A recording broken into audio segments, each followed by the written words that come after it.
আমি পবিত্র সঙ্গমে স্নান করলাম এবং ত্রিবেণীর জলে জিজ্ঞাসা করলাম, তুমি কি আমার পাপগুলো সংগ্রহ করেছো?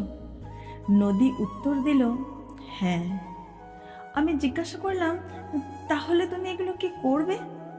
ত্রিবেণী হেসে বলল, আমি কি পাগল ওগুলো নিজের কাছে রাখবো? আমি সেগুলো সাগরে জমা দেব।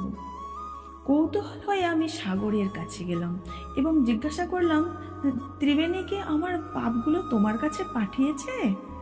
সাগর বলল, হ্যাঁ। আমি জিজ্ঞাসা করলাম, তুমি সেগুলো নিয়ে কি করবে? সাগর মুচকি হেসে বলল, আমি কি পাগল ওগুলো নিজের কাছে রাখবো? আমি সেগুলো মেঘের কাছে পাঠিয়ে দেব।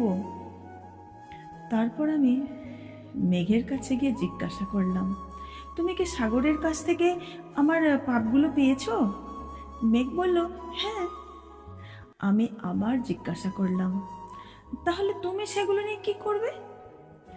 মেঘ ফিসফিস করে বলল, আমরা কি পাগল ওগুলো রেখে দেব? আমরা সেগুলো বৃষ্টির সঙ্গে ছড়িয়ে দেব। আমি অবাক হয়ে জিজ্ঞাসা করলাম, কার ওপর? মেঘ হাসলো দুষ্টুমি ভরা মুখে, তোমার উপরেই তো। এক গভীর উপলব্ধি আমাকে ছুঁয়ে গেল। আমরা যেখানেই যাই না কেন, কর্ম আমাদের অনুসরণ করে। এই বিশ্ব চরাচর আমাদের মনে করিয়ে দেয়, ভালো থাকো, ভালো করো, কারণ তোমার কর্ম একদিন তোমার কাছেই ফিরে আসবে।